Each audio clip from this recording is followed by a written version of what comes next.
ዕለት 21 ሕዳር በስመ አብ ወወልድ ወመንፈስ ቅዱስ አሃዱ አምላክ። ዕለት 21 ሕዳር በዛ ዕለት እዚኣ ነዴና ቅድስት ድንግል ማርያም ወላዲተ አምላኽ መዘከርታ በዓላ እዩ።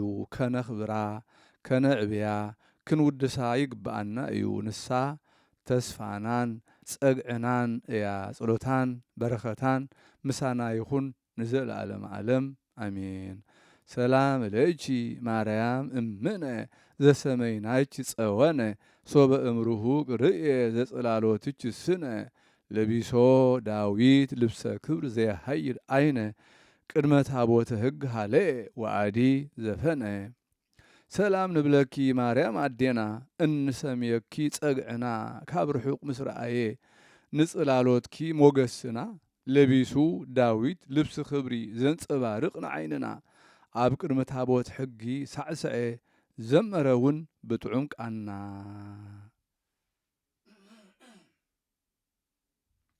በዛ ዕለት እዚኣ ቅዱስ ጎርጎርዮስ ገባር ተኣምራትን መንክራትን ዓረፈ። እዚ ቅዱስ እዚ ካብ ሃገር ሮማ እዩ። ካብ ንእስነቱ ከዓ ጥበብን ቅንዕቲ ሃይማኖትን ተማህረ። ሓቀኛ ክርስቲያን ከዓ ኮነ። ንሱ ሕልፈት ናይ ዝዓለም እዝን ዘይሓልፍ ንብረት መንግስተ ሰማያትን ዘከረ እሞ ኩሉ ሓሳባቱ ብዛዕባ ድሕነት ነፍሱ ጥራሕ ነበረ። ኣብቲ ሃገር ሓደ ኤጲስቆጶስ ነበረ። ነዚ ቅዱስ እዚ ከዓ ኣብ ስራሕ ናይ ኤጲስቆጶስና ክሕግዞ ደለዮ። ንሱ ግና ነዚ ኣይደልዮን ነበረ። ካብ ናይ ዝሓለፈ ዓለም ክብሪ ይሃድም ነበረ። ድሕሪዚ ናብ በረኻ ሃደመ ከደ እሞ ዓብዪ ገድሊ ክጋደል ጀመረ። እቲ ኤጲስቆጶስ ምስ ሞተ ኣብ ክንዳኡ ዝሾምዎ ኣይረኸቡን። እቶም ህዝቢ ተኣኪቦም ከለዉ ጎርጎርዮስ ነባቤ መለኮቱ ንስኣቶም ከሎ ከም ዝብል ቃል ናብኣቶም መፀ። ንጎርጎርዮስ ገዳማዊ ድለይዎ ኣብ ልዕሌኹም ድማ ሹምዎ። ሽዑ ደለይዎ እሞ ኣብ በረኻ ኮነ ኣብቲ ኣድባራት ኣይረኸብዎን። ኣብ ጥቓኦም ከሎ ክረኽብዎ ይከኣሉን። ምስ ሰኣንዎ ብሓደ ምኽሪ ተሰማምዑ። ወንጌል ኣልዒሎም ኣብ ልዕሊኦም ሾምዎ። ጎርጎርዮስ ኢሎም ድማ ስሙ ሰመይዎ። ይሾሞ ከዓ ጎርጎርዮስ ነባቤ መለኮት እዩ። ድሕሪዚ መልአክ እግዚኣብሔር ንጎርጎርዮስ ገዳማዊ ተገልጸሉ። ኣብ ልዕሊኦም ኤጲስቆጶስ ሸይሞሙኻ ኣለዉ እሞ ተንሲእካ ኺድ ኣይትእበ፣ እዚ ተግባር እዚ ካብ እግዚኣብሔር እዩ በሎ። በዚ ምኽንያት እዚ ከዓ ካብቲ ደብሪ ወረደ እሞ ናብኦም ናብቶም ይሾምዎ ኸደ። ንሳቶም ከዓ ወፂኦም ብዓብዪ ክብሪ ተቐበልዎ። ሽሞቱ ከዓ ፈጸሙሉ። እግዚኣብሔር ከዓ ብእዳው ዘይቁፀር ዓበይቲ ተኣምራትን መንክራትን ገበረ። ብዛዕባ እዚ ድማ ጎርጎርዮስ ገባሬ መንክራት ተባህለ። ካብ ብዝሒ ተኣምራቱ ሓንቲ ንእሽቶ ባሕሪ ወይ ቀላይ ናይ ክልተ ኣሕዋት ነበረት። ካብኣ ብዙሓት ዓሳ ገፊፎም ብብዙሕ ገንዘብ ይሸጥዎም ነበሩ። ጸኒሖም ግና ብዛዕባ እታ ቀላይ ነናሓደዶም ተባእሱ። እቲ ሓደ ናተይ እያ፣ እቲ ሓደ ከዓ ናተይ ይባ ኣብ ምባል በጽሑ። ምስ ምማዕ ምስ ሰኣኑ ፍትሒ ክገብረሎም ናብ ቅዱስ ጎርጎርዮስ በጽሑ ወይ ከዱ። ንሱ ከዓ ነታ ቀላይ ኣብ ክልቲኦም ክመቕልዋ ፈረደሎም። ንሳቶም ግና በቲ ንሱ ዝኣዘዞም እውን ኣይተሰማምዑን። ኣነ ንበይነይ ክወስዳ እየ፣ ኣነ ባ ክወስዳ ተባሃሃሉ።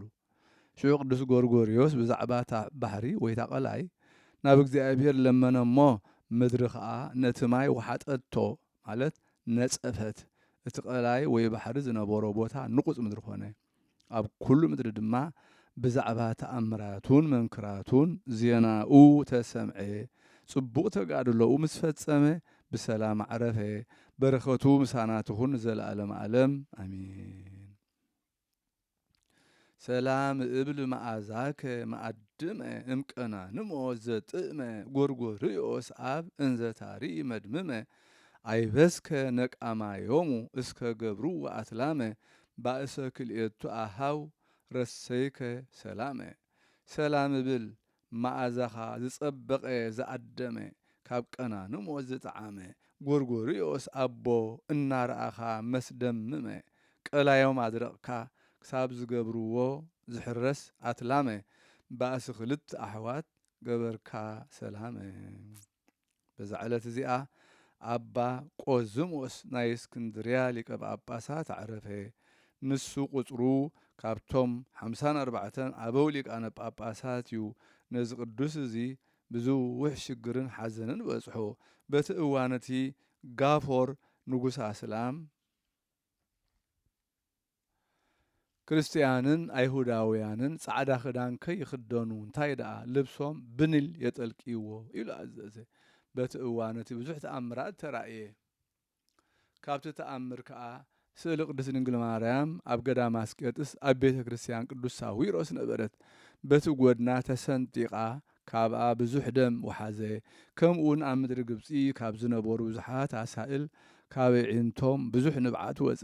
እቶም መስተውዓልቲ ከዓ እዚ ከምዚ ምዃኑ ብዛዕባ እቲ ኣብ ሊቀ ጳጳሳትን ኣብ ኩሎም ክርስቲያንን ዝበፅሐ ሽግር ከም ዝኾነ ፈለጡ። ድሕሪ እዚ ድማ እግዚኣብሔር ክንድተን ክፉኣት ዓመታት ጽቡቓት ዓመታት ኣምፅአ እሞ እዚ ኣቦ ድማ ንህዝቡ ይምህሮምን ኣብታ ቅንዕቲ ሃይማኖት ከም ዝጸንዑ ይገብሮም ነበረ። ኣብ መንበር ማርቆስ ወንጌላዊ 7 ዓመትን 5 ኣዋርሕን ተቐመጠ። ድሕሪ ዓመት ሰማዕታት ብ575 ዓመት በዛ ዕለት እዚኣ ኣዕረፈ። ኣብ በዓቱ ኣብ ገንደር ተቐብረ።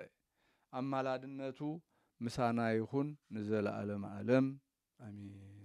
ሰላም እብል ጵጵስናከ ርቱዓ እስከ ኩሉ ይንእዱከ በኣፍአ ቆዝሞስ ዘኮንከ በሃይለ ሃይማኖት ጽኑዓ ነጺራ ሐዘነ ዘበጽሐከ ወዘረከበከ ግፍአ ስእለ ማርያም ድንግል ኣውሃዘት አንብአ።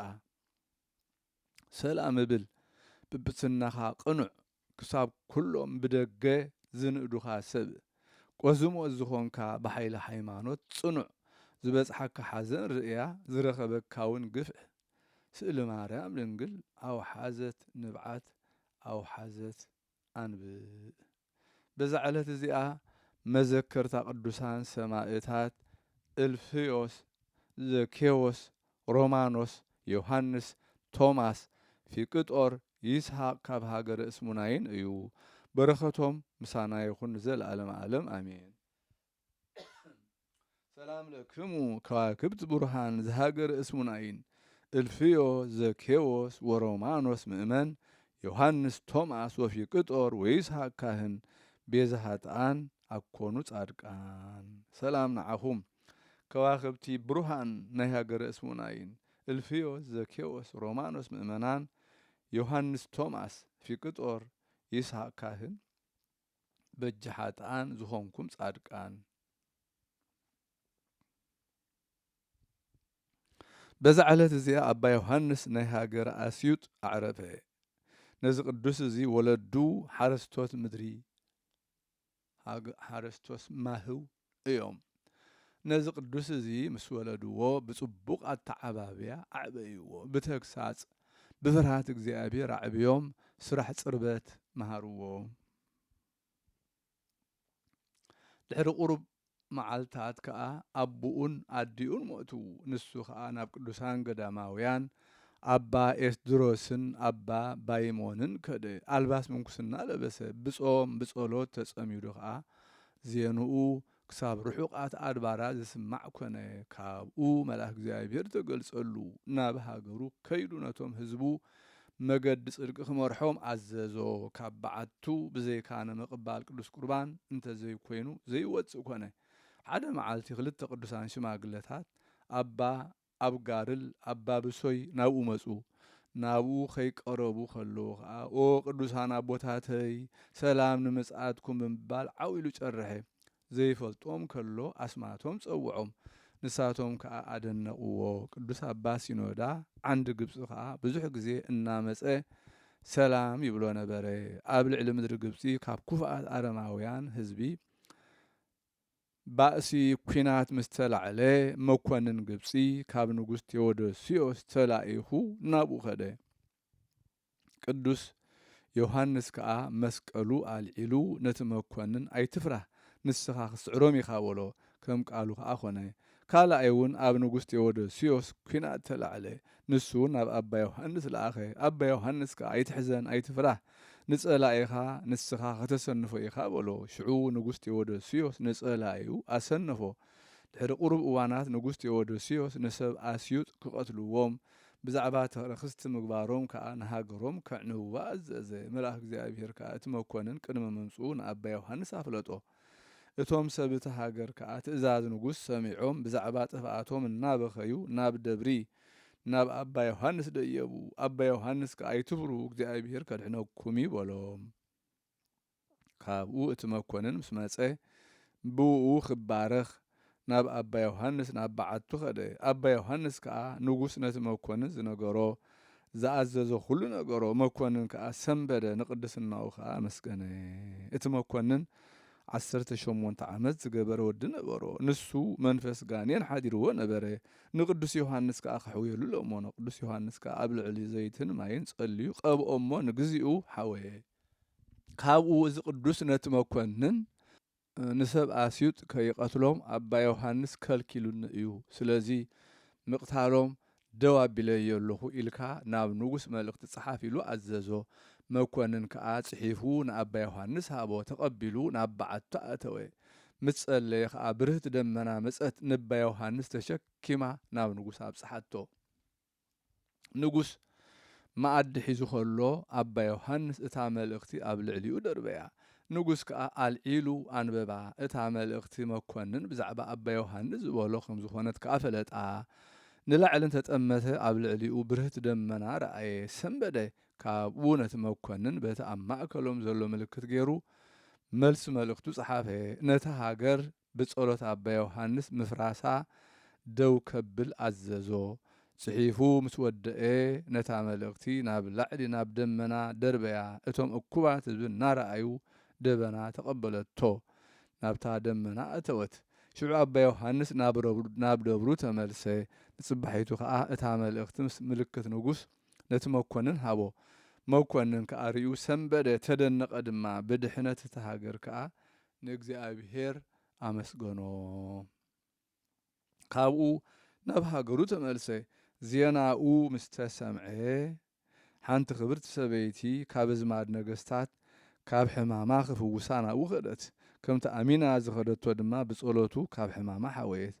ንጉስ ቴዎዶስዮስ ምስ ዕረፈ መርቅያን ክሓደ ነገሰ። ሃይማኖቱ ክሓደ ንኣቡነ ዲዮስቆሮስ ኮነ ንክርስቲያን ኣሸገሮም። ኣባ ዮሃንስ ከዓ ናብ መርቅያን ሃይማኖት ብምክሓዱ እናረገሞን እናወቀሶን መልእኽቲ ለኣኸሉ። ድሕሪ ቁሩብ መዓልትታት ከዓ እግዚኣብሔር ኣጥፍኦ። ኣባ ዮሃንስ 125 ዓመት ምስ ገበረ ዕለት ዕረፍቱ ከም ዝበጽሐ ፈለጠ። ናብ እግዚኣብሔር ጸለየ። ብገጹ ናብ ምድሪ ሰገደ። ነብሱ ናብ ኢድ እግዚኣብሔር ኣማዕቆበ። ገኒዞም ቀበርዎ። ኣብ መቃብሩ ከዓ ዘይቁጸሩ ተኣምራትን መንክራትን ተራእዩ። በረኸቱ ምሳና ትኹን ዘለዓለም ዓለም ኣሚን። ሰላም ለዮሃንስ በቅድስና ልቡጥ ብእሲ መንፈሳዊ ዝሃገረ ኣስዩጥ እምሃበ ማርያም ድንግል ወእምሃበ ወልዳ ስሉጥ ይትፈኖ ዮም ስለ ቃለ ነገር መስልጥ መንገለ መንፈስ ትኩስ ወልብ ቅጥቁጥ። ሰላም ንዮሃንስ ብቅድስና ልቡጥ መንፈሳዊ ሰብኣይ ናይ ሃገረ ኣስዩጥ ካብ ድንግል ማርያም ካብ ፍቁር ወዳውን ስልጡን ስሉጥ ይፈኖ ሎሚ ምስ ጥዑም ዘረባ ዘስልጥ ናብ ዝሓዘነ መንፈስ ናብ ልቢ እውን ስቡር ቅጥቁጥ። በዛ ዕለት እዚኣ ንቅድስት ዲቦራ ናይ ሃገር ደልበት ምግዓት ስጋኣ እዩ። ጨበሬ ከዓ ትበሃል እያ። ዜናኣ ኣብ መጽሓፍ ገድላ ተጻሒፉ ኣሎ። በረኸታ ምሳና ይኹን ንዘለዓለም ዓለም ኣሚን።